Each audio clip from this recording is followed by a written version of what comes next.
আজ পৃথিবীর দিকে তাকালে আমাদের হৃদয় ভারী হয়ে ওঠে। খবরের কাগজের পাতায় পাতায় দেখি কোথাও গির্জার ওপর আক্রমণ হচ্ছে, কোথাও পবিত্র স্থান ভেঙে দেওয়া হচ্ছে, কোথাও ঈশ্বরের ঘর মানুষের হিংসা ও বিদ্বেষের শিকার হচ্ছে। একটি গির্জা শুধু ইট পাথরের তৈরি একটি ভবন নয়, সেখানে মানুষের প্রার্থনা মিশে থাকে, অশ্রু মিশে থাকে, কৃতজ্ঞতা মিশে থাকে, আর মিশে থাকে ঈশ্বরের সঙ্গে মানুষের গভীর সম্পর্কের স্মৃতি। তাই যখন একটি গির্জাঘর ধ্বংস করা হয়, তখন শুধু একটি ভবনের ক্ষতি হয় না, আঘাত লাগে মানুষের বিশ্বাসে, আঘাত লাগে তার প্রার্থনার স্মৃতিতে, আঘাত লাগে তার হৃদয়ে।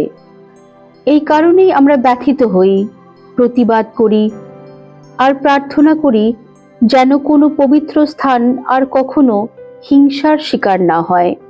তবে পৃথিবীতে এমন একটি মন্দির আছে যার কোনো ইট পাথরের দেওয়াল নেই, কোনো সোনার চূড়া নেই, তবুও ঈশ্বর সেখানে বাস করতে চান। সেই মন্দির হলো আমাদের হৃদয়, আমাদের মন মন্দির। পবিত্র বাইবেল বলে, তোমরা কি জানো না যে তোমরা ঈশ্বরের মন্দির এবং ঈশ্বরের আত্মা তোমাদের মধ্যে বাস করেন। এই মন্দির গড়তে লাগে না ইট পাথর, লাগে না সোনা রূপা, লাগে না বাহ্যিক কোনো অলংকার। এই মন্দির সুন্দর হয়ে ওঠে একটি নির্মল চিন্তায়, একটি নিঃস্বার্থ ভালোবাসায়, একটি ক্ষমার কথায়, একটি অসহায় মানুষের পাশে দাঁড়ানোর মধ্যে দিয়ে। কিন্তু আমরা কি কখনো ভেবে দেখেছি, বাইরের গির্জাকে রক্ষা করার জন্য যেমন আমরা সচেতন, তেমনি নিজের অন্তরের মন্দিরটিকেও কি আমরা রক্ষা করছি?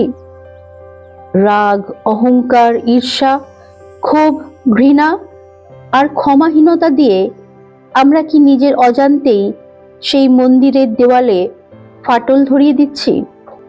তাই আজ আমাদের প্রার্থনা হোক, প্রভু, তোমার গির্জাগুলিকে রক্ষা করো, তোমার পবিত্র স্থানটিকে রক্ষা করো, আর আমার অন্তরের মন্দিরটিকেও রক্ষা করো। আমার হৃদয়কে তোমার বাসযোগ্য করে তোলো, আমার চিন্তাকে পবিত্র করো, আমার কথাকে কোমল করো, আর আমার জীবনকে ভালোবাসায় পূর্ণ করো।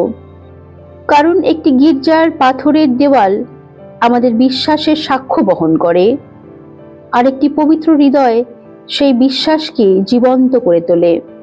তাই আজ শুধু মন্দির রক্ষার কথা নয়, নিজের অন্তরের মন্দিরটিকেও নতুন করে ঈশ্বরের কাছে সমর্পণ করি।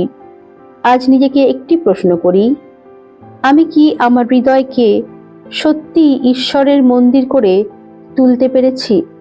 হয়তো আজ থেকেই আমরা আমাদের জীবনের সবচেয়ে সুন্দর মন্দিরটি আরো যত্নের সাথে গড়ে তুলতে শুরু করতে পারি আমাদের নিজেদের অন্তরে।